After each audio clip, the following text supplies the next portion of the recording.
Hi, this is Patsy with a Z. Welcome to Joy on Paper, a program for writers and those who dream of writing, and for everyone who wants to know the story behind the book. And today I am so honored to welcome to Joy on Paper, Frederick Brandfun. I hope I pronounced it right. Frederick Brandfun. The name of his book is Intimate Strangers, and he is a brilliant scholar. His book, Intimate Strangers, A History of Jews and Catholics in the City of Rome, is one of the most, for a scholarly book, it is one of the loveliest reads, and I am so honored to welcome you to the program today. Well, thank you so much for having me on the show. Thank you so much for that introduction. Really. You know, I mean, I love scholarly books. That's my main focus in life. So I tell you, when I got this book and I started reading it, I said, oh my goodness, the writing is so clear, so beautiful. And everybody who is interested in history should read this book because you cover a very important time and over many, many, many years, and a subject that sort of reaches out and has tentacles all around the world.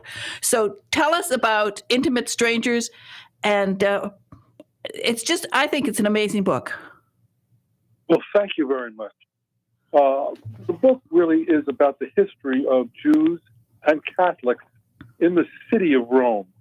And it starts, really before the Catholic Church was established in 139 BCE, when there was a Jewish community in Rome, very small and fairly obscure. We don't know too much about it. And the book traces the history of the relationship between Jews and Catholics up until roughly today, when I put my pen down. And so there's quite a bit of time covered there. I enjoyed every minute of it when I was reading about it and writing about it. And I put together the book according to a certain theme. And the theme is that these two communities, the Jewish community, a small community in Rome, and the Catholic community, which grew to be, of course, an international organization but was centered in Rome, lived together for roughly 2,000 years. And, of course, there was time when it was quite an adversarial relationship. There were Talmud burnings and there was ghettoization, and the Jews were oppressed during that time, and those times. But there were other times when, if you looked at how they related to each other, it was almost like a family snapshot.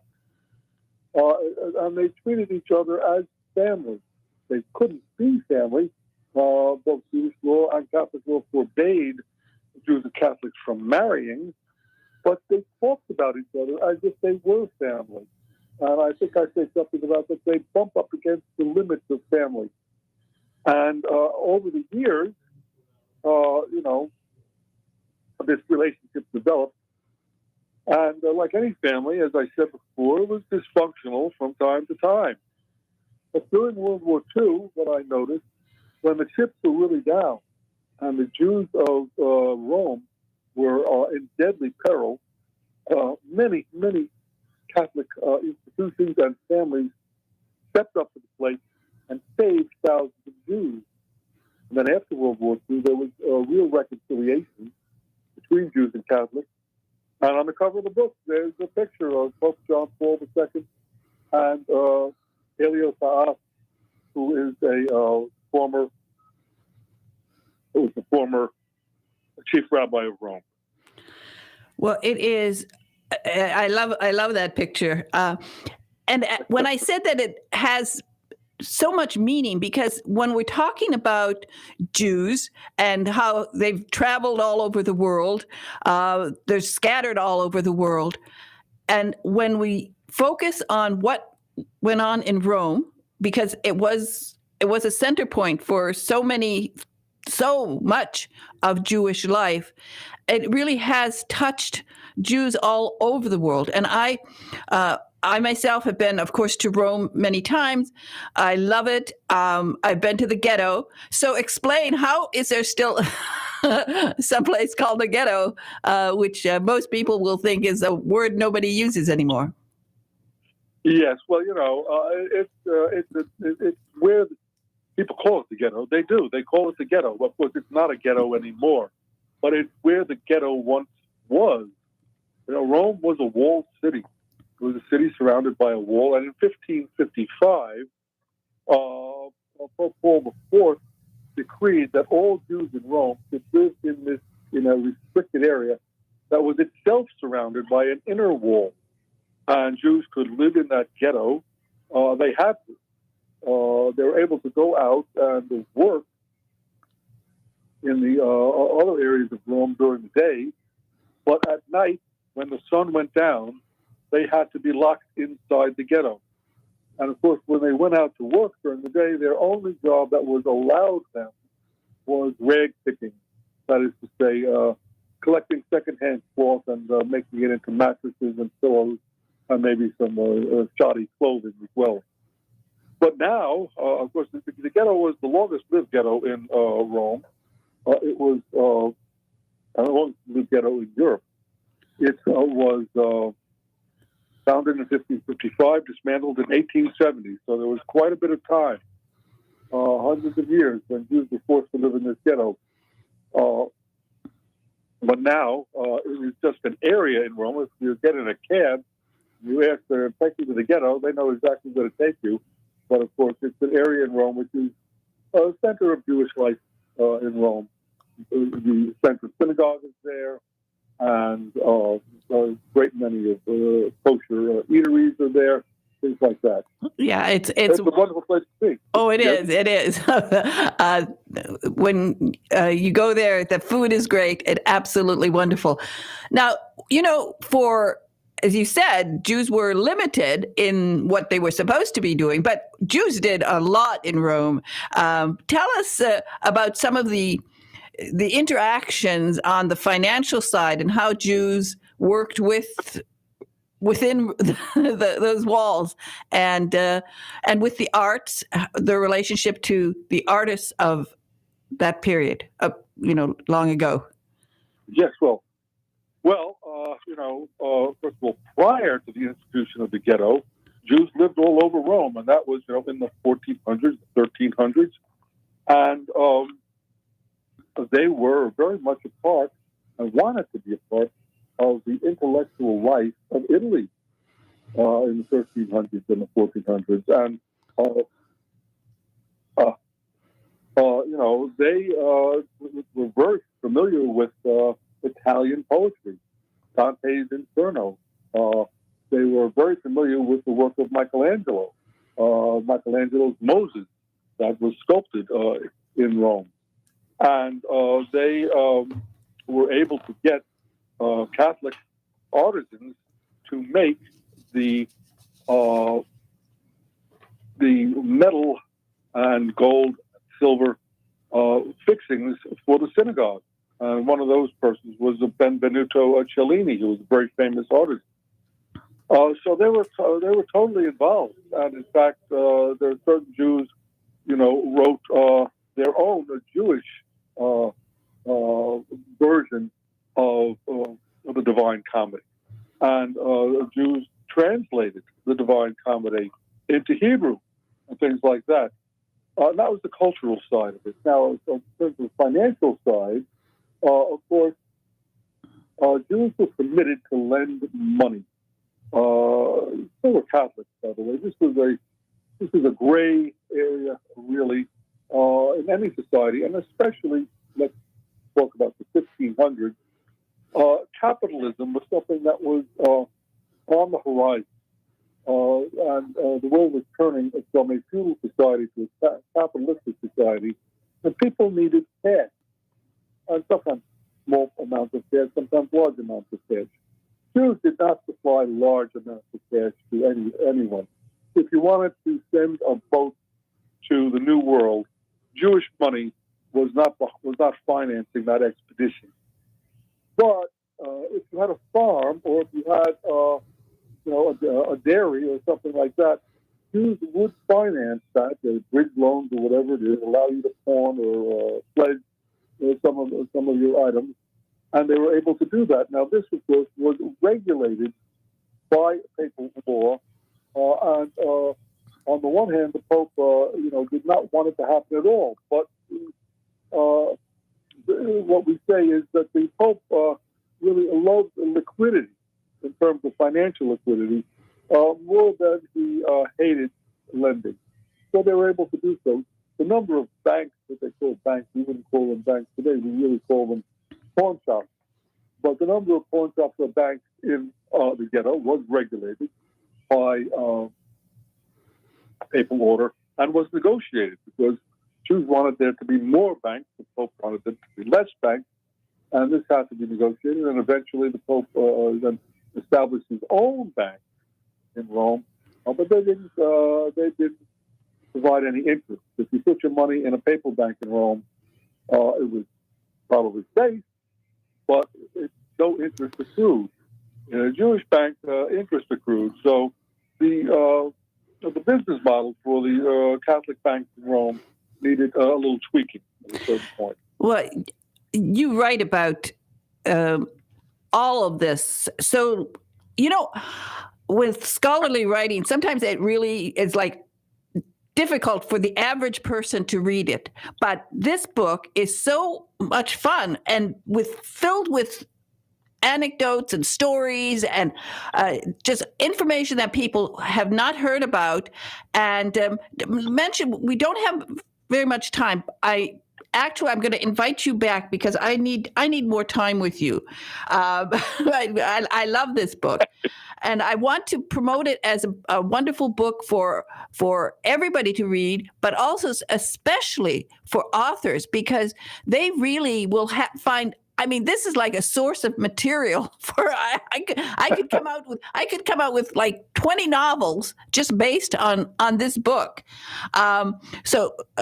Just let's quickly talk a little bit about the Arch of Titus and the Jewish catacombs, and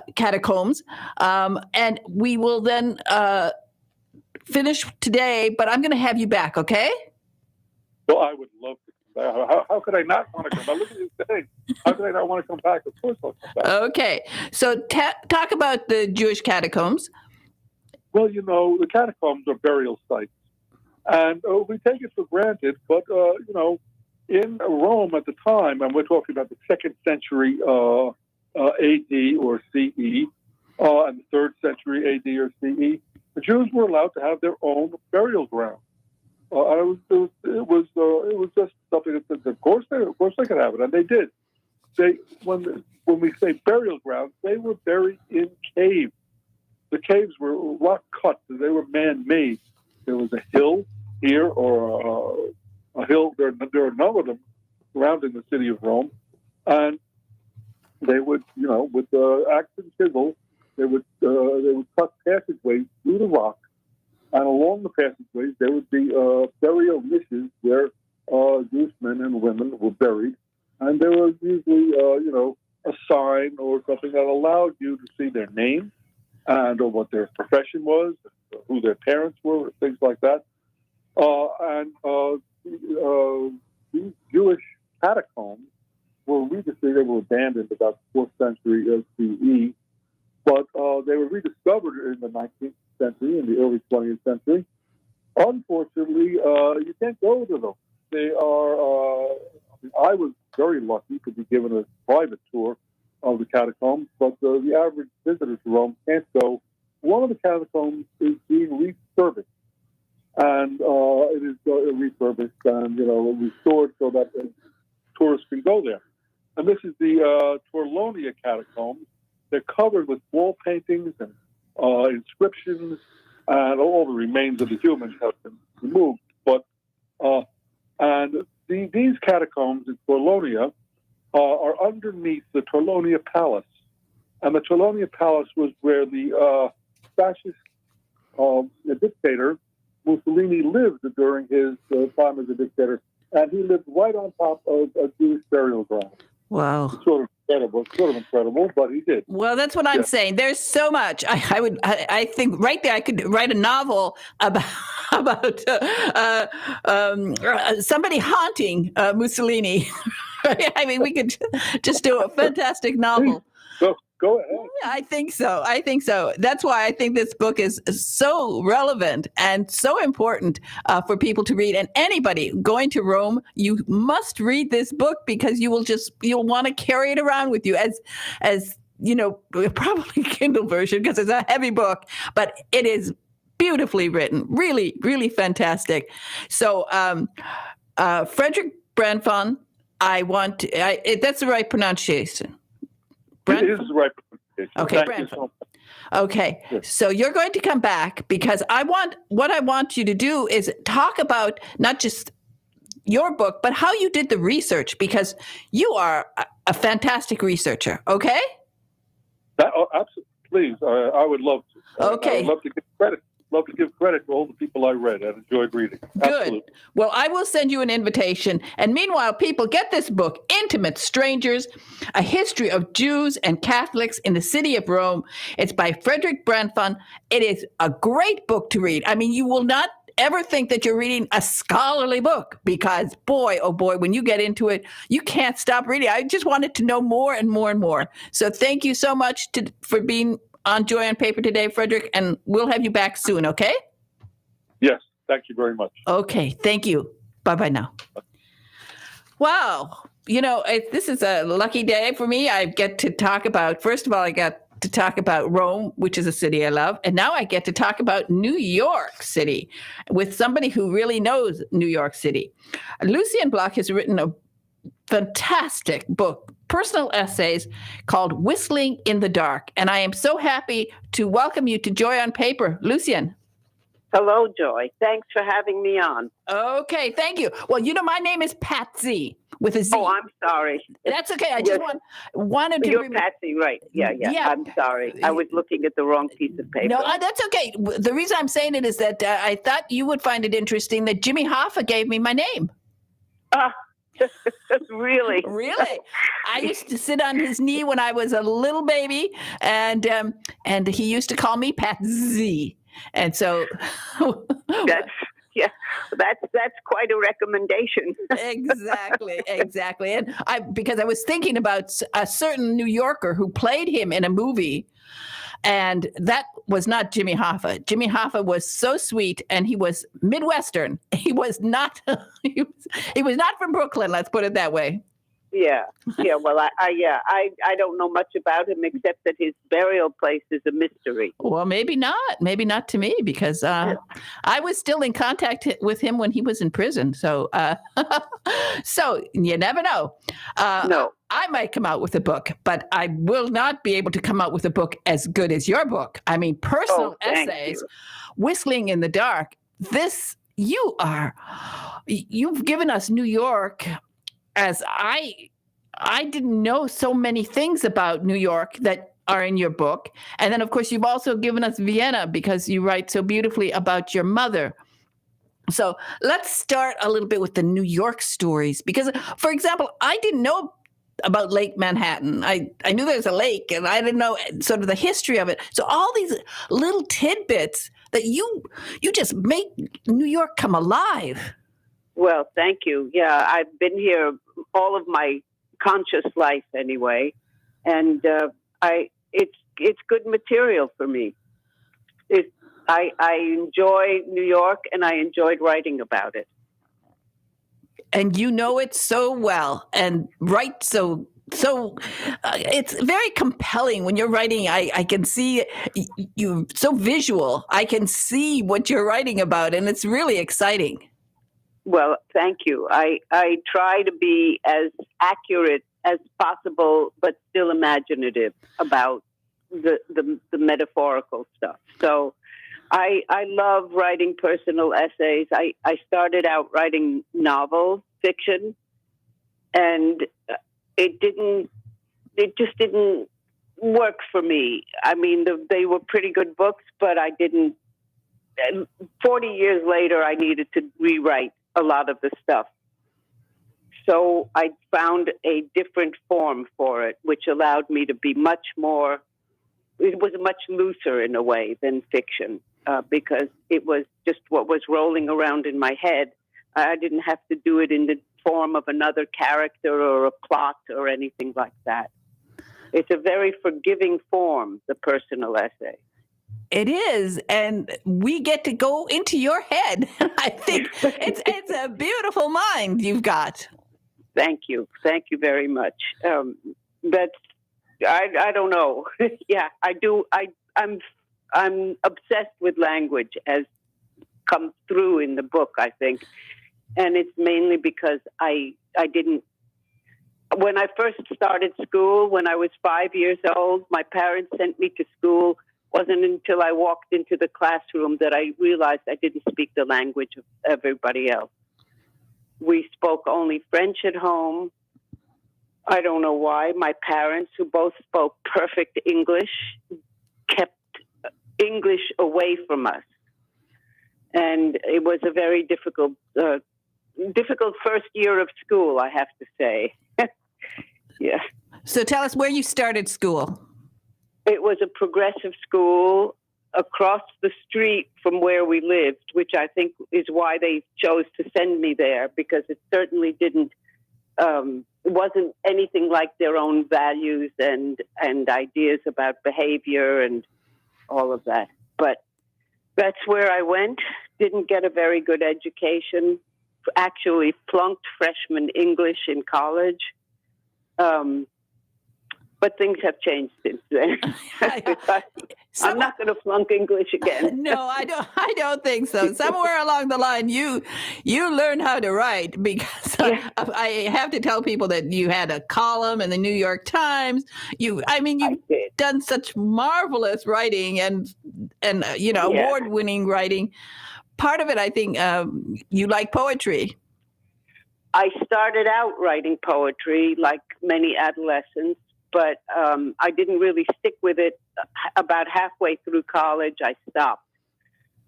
Although I had some very good role models at Wesley, professors. Richard Wilbur was one, but it didn't do it for me. It was almost too fragile a form. So I started writing a novel. For my children, I thought it would be a record of my upbringing in New York, and it turned out a little differently. And then I wrote a bunch of short stories, and finally, I found the personal essay, that very, very forgiving form.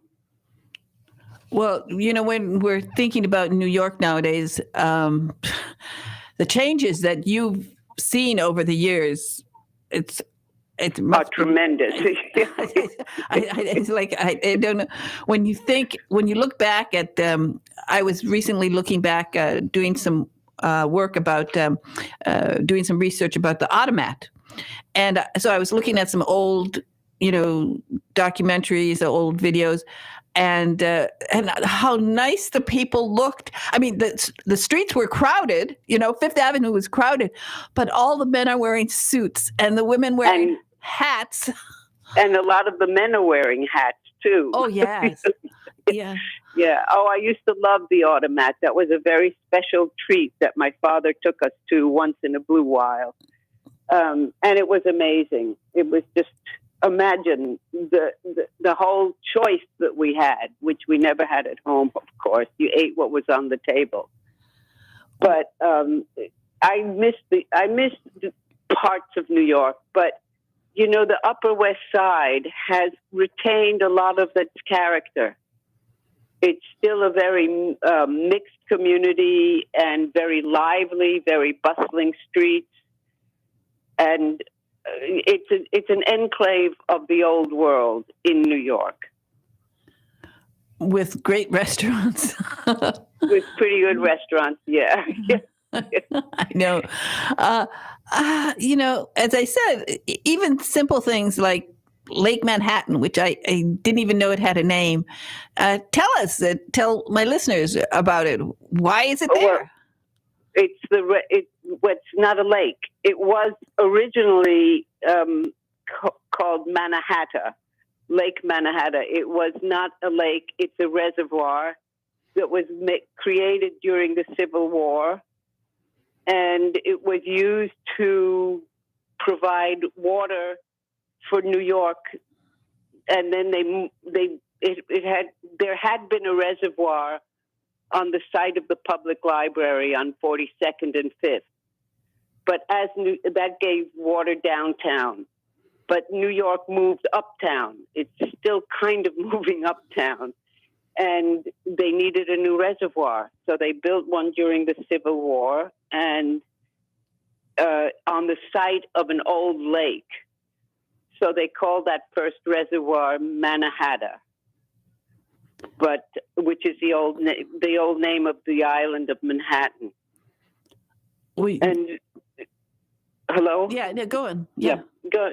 So it was eventually recognized the way I recognize it as an urban treasure, and a lot of people who visit New York come to visit the reservoir because you get views that are incredible. You know, you see skyscrapers across the water. Well, and I actually walk around the reservoir every single morning before I sit down to write. Oh, wow. Wow. That's fantastic. I mean, one of the, of course, wonderful things about living in New York, and when I, growing up in northern Michigan, I used to dream of living either in England or in, London or New York. Actually, I landed up in England, but the museums and the cultural life, that it's just at your fingertips there. Yes, it is. It is, and not, if you take advantage of it, of course, but it is there and it's not going away. We hope. We hope. Well, eventually electronic everything, right? But at the moment, it's still live. So you remember when they built, like the MoMA? You remember, you've been there long enough to see? Yeah, but I didn't see the Museum of Modern Art until it was well established as a new building that was built in the 30s, actually, a little before my museum going time. But I used to stand online when I was a teenager, late in my teenage. I used to go to the movies there to stand online waiting to get into the theater and see who looked interesting. Like Radio City Music Hall. Did you? That's right. Yeah, but that was expensive, and I used to have my parents' Museum of Modern Art membership card, so it didn't cost me anything. Oh, that's nice. So, when I think of New York, I think of all the times that I was there. Of course, we went to the theater a lot. It was so wonderful in those days to go to the theater. Yul Brynner. I remember when we were there and saw the original version. So, did you see a lot of theater? No. I wasn't taken to. Yes, when I was older, but not as a young child. I was taken to one movie in my childhood, and that was Bambi. And it scared me to death. I don't know why they call that a children's story. The first thing that happens is the mother is shot. I know. I thought it was a terrible. I couldn't stand it myself. But one thing I do want to talk about a little bit.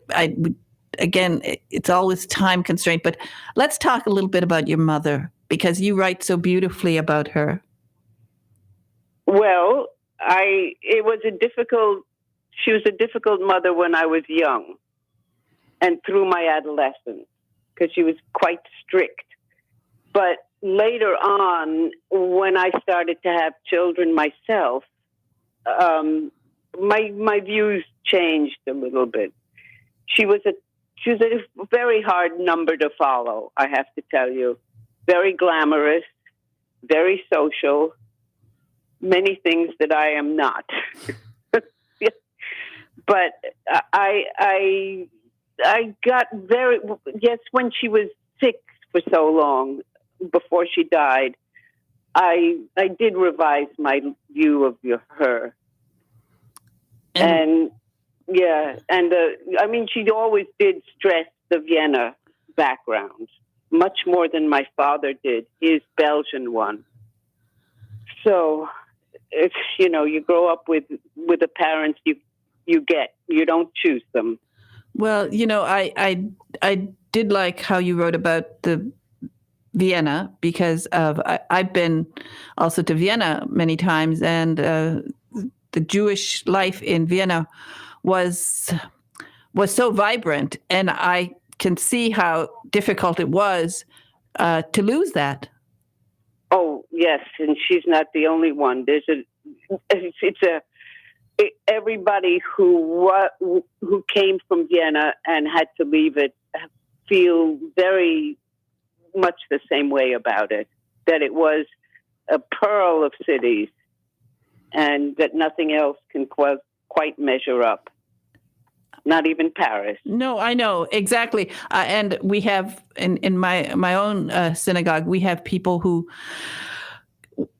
come from Vienna, and it's the same thing. It is something. It is for them. It is the shining city, much more than Paris, because it was so cultural, and the Jewish community was so very active there. Of course, partly thanks to the Rothschilds and all of the other families there. But the whole cultural aspect of it was hard for them to come here.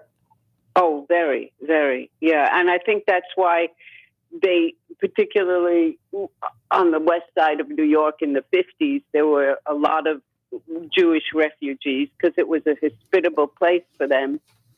And they did stick together, those Viennese ones. Yeah, they had I don't know, perhaps it's the music in their soul that Vienna does to you. Yeah, I guess that's a good part of it. It is. Yeah. It really is. There's something when you spend time in Vienna that even today, there's that music. Something gets into you, and of course the goulash too helps. And the not to mention all those wonderful coffee houses with the newspapers on sticks hanging there. I love those. For anybody who wants, it's such, and they still have it. The last time I was there, they still had those coffee houses, and to have a cold day in Vienna and to be eating goulash, there's nothing better, really. Yeah. Well, I want to thank you so much for being on Joy on Paper today, Lucy. Well, thank you for inviting me. I think your book is, I had earlier another book, another author, and I was telling him, he wrote a book about Jews in Rome. And this book, your book, is a perfect book for all writers to really get a feeling for New York City, because you write so wonderfully, and a great, just a source. I mean, lots of ideas, lots of stories in there. And you've done a wonderful job. And I just want to thank you so much. And it's called Whistling in the Dark, Personal Essays. It's available online. I don't know if you're on, do you have a website? It's on Amazon and on Barnes & Noble, both online. Both. And it's Lucien Bloch, and it's BLOCH. Really fantastic book. And I want to thank you so much for being on Joy on Paper today. Thank you. Thank you so much. Okay. Well, you're fantastic. Just fantastic. Okay. Goodbye. Okay. Thank you. Thank you. Bye-bye now.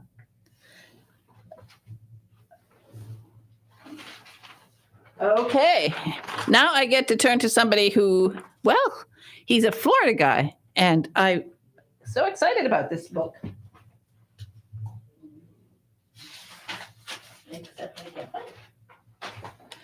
Carlton? Is Carlton there? Carlton Ward. Hi, Carlton. Hey, Patsy, how are you? Okay, well, How are you today? I'm here in Clearwater, Florida. I don't know where you are. Somewhere in Florida?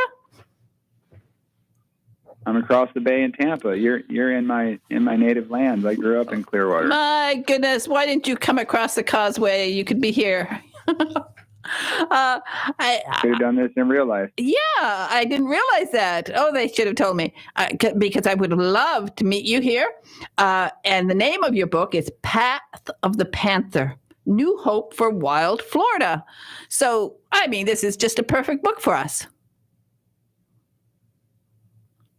I hope so. This is a Florida story that I think can resonate in other states and other countries, but this is about our state animal, Florida panther, and what it means and what it needs for the protection of wild Florida. Well, I think most people wouldn't know that the panther is the state animal of Florida. They're all thinking about alligators, but the panther is really a fantastic animal, and ours here in the state of Florida is very special. Absolutely. It's a story of hope because, the panther, for people who aren't picturing it, it's a tawny brown colored animal, kind of the color of a white-tailed deer. It's a cousin to the mountain lion and the cougar from out west. They're all pumas, but it's the last puma and the last big cat surviving east of the Mississippi River. Back in the 1960s, it was discovered that we still had panthers surviving down in the Everglades. And it's because these swamplands were so wild and inhospitable that panthers survived and persevered the persecution and habitat loss that wiped them out of existence everywhere else east of the Mississippi River. So now Florida is home to this amazing comeback story where through conservation efforts, through the Endangered Species Act from the 1970s, panthers have recovered to nearly 200. And now they're perched on the brink of recovery if we can protect enough land for them to move back to historic territory elsewhere in the state. When you say historical territory, where? North of where? Well, 200 years ago, there were panthers all over the Florida Peninsula, as well as Georgia and Alabama and the Carolinas. And so for the past 50 years, the breeding population where the females live has been from Fort Myers and south, below the Caloosahatchee River.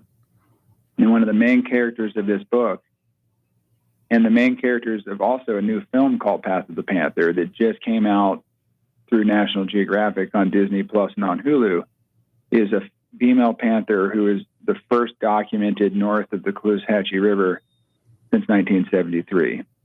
Scientists discovered her with their trail cameras and with a track back in November of 2016 and allowed me to set up my professional camera traps nearby and get photographs of this beautiful and inspiring female panther who had swum that river to set up a new territory in the Northern Everglades for the first time in nearly 50 years.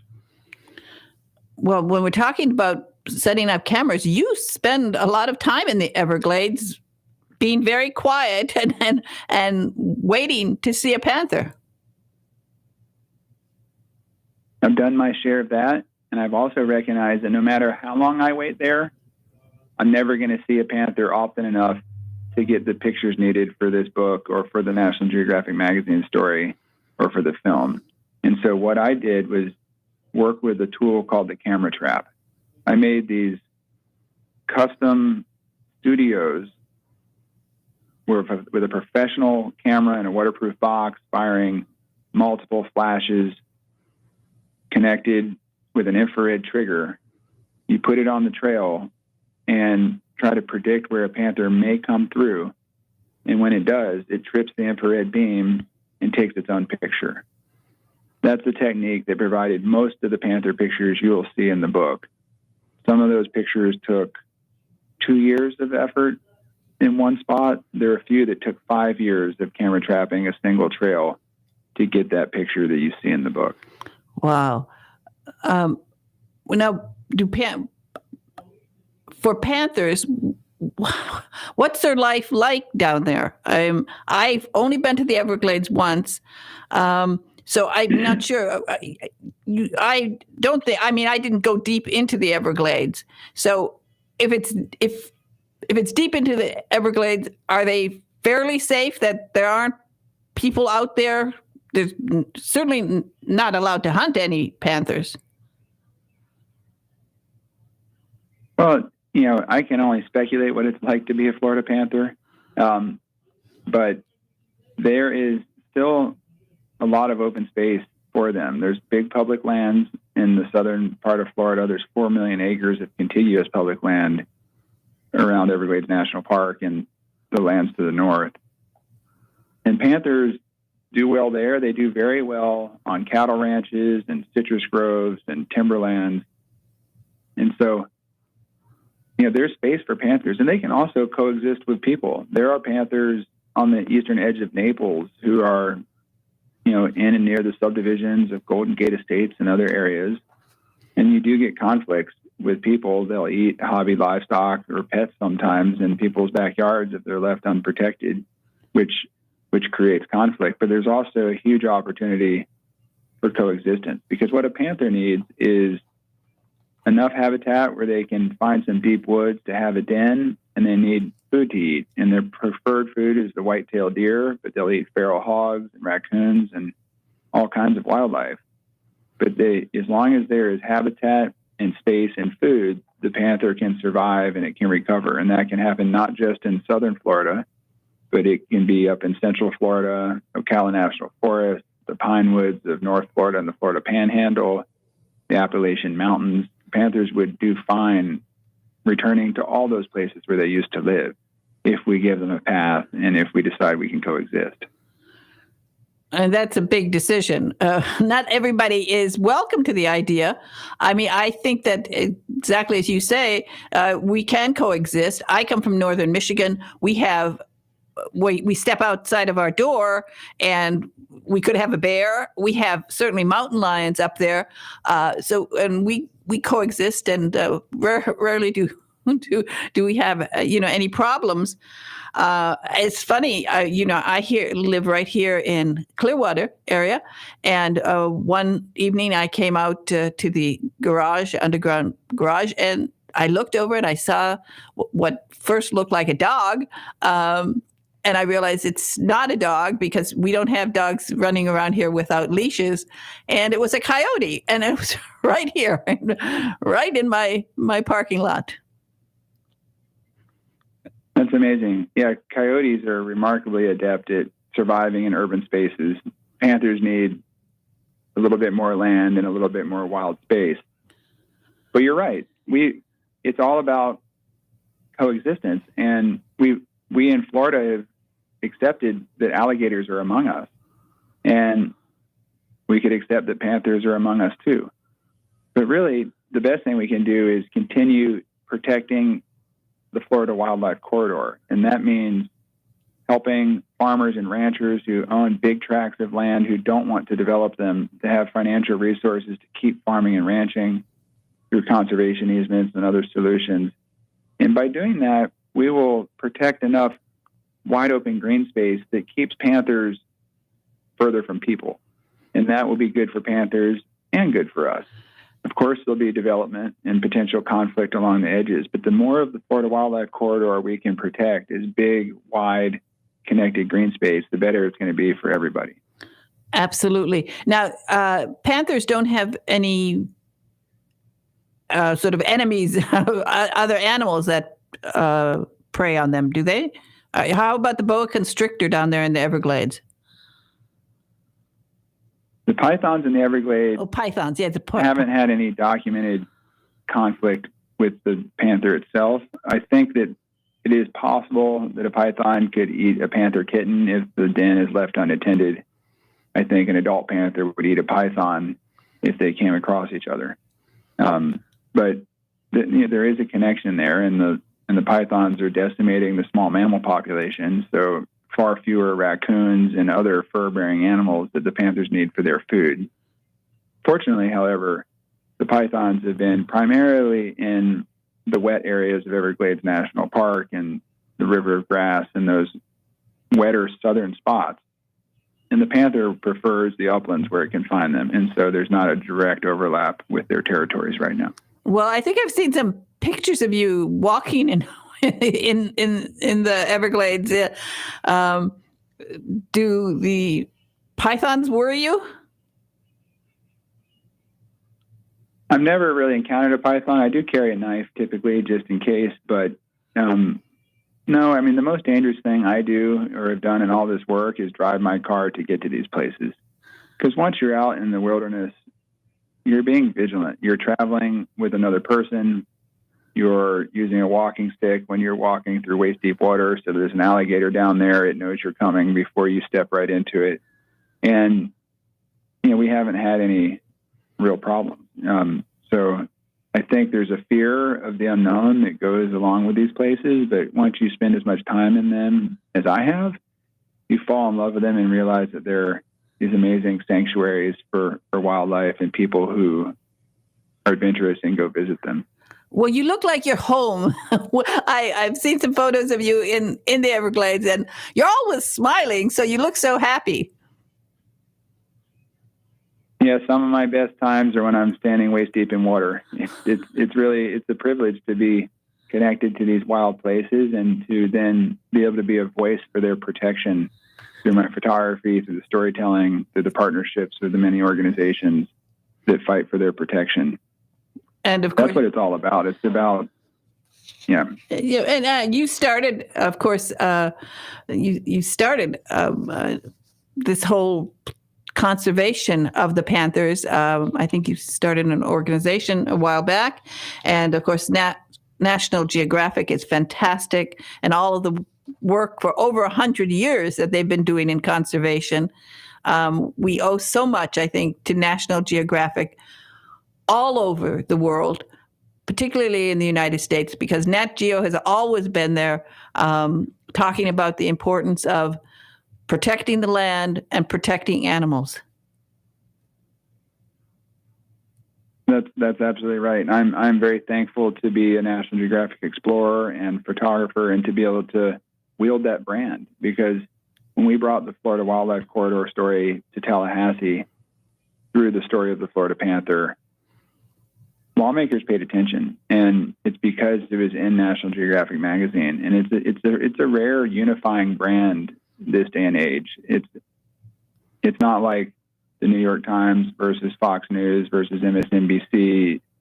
It's a brand and a story that brings people together around issues, and I'm very proud to be with National Geographic. I'm also very thankful to be with my own team here in Florida at Wild Path. We're an organization like National Geographic that uses storytelling to advocate for conservation, and Wild Path helped create the Path of the Panther project with National Geographic and other local partners that help share this story, not just with public audiences, but with the lawmakers who ultimately are making the decisions to protect these places. Well, if you ever want to do a PSA for your organization, I would be happy to play it here on Joy on Paper, because I believe in National Geographic and I believe in the kind of work that you're doing. I think it's wonderful. And as you said, it is, of all the jobs in the world, working for Nat Geo is not just a job, it is a joy. Yes. Doesn't mean it's an easy joy, because it took me 5 years to get the pictures for my National Geographic magazine story and for this book. But to have that stage now, I couldn't be more excited that the Path of the Panther film is published and released on Nat Geo and Disney Plus and Hulu. And I couldn't be more excited that the Path of the Panther book is produced and published by National Geographic Books. So it's a great pride, and it's a great opportunity to share these stories with people all around the world. Well, you've done a wonderful job with this, and I think that people will enjoy it. It's a great book. Father's Day is coming up. I hope that people will get it and give it as a Father's Day gift, because a Nat Geo book is always a perfect gift to give for any holiday, and particularly for Father's Day. This is one that I know fathers will love and they will share with their families. And then we can all hope that we will have more than 200. What's your hope for the next few years? Do you think we'll have a nice increase in numbers? It's going to be slow, but my hope is that panthers will continue moving further north in the state of Florida into the northern Everglades, into the pine woods of Central Florida and North Florida, and help reclaim that historic homeland, and that people will coexist and welcome them to do so. I hope that the book raises that profile, and I hope that people will connect with the story. Our organization has pathofthepanther.com, which is a great place to learn more about the book and the film, and also to take action and add your voice to support these causes.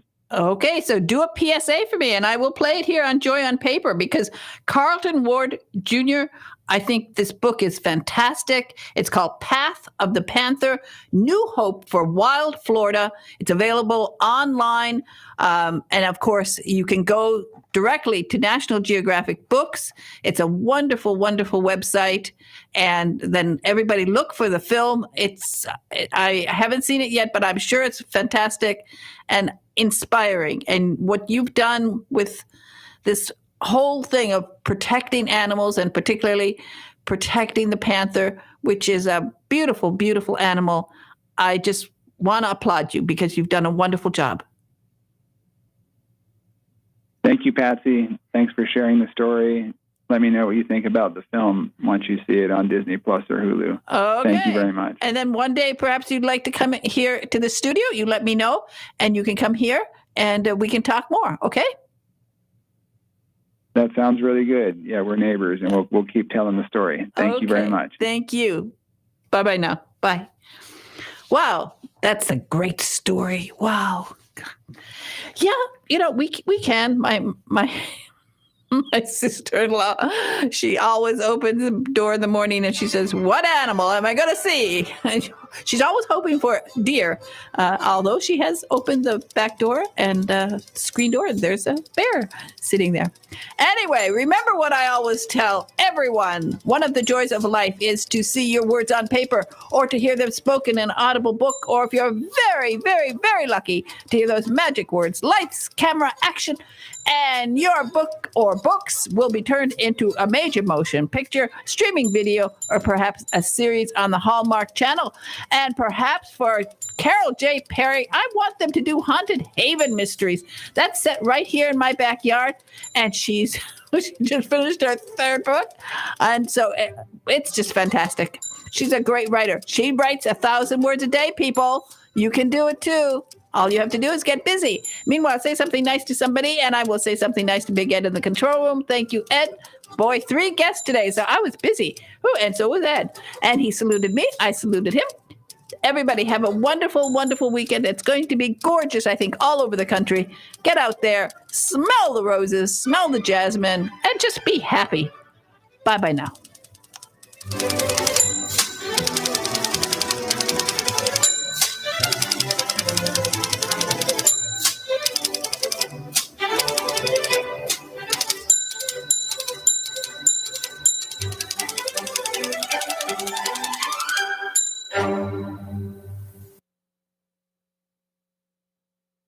WTAN Clearwater FM 106.1.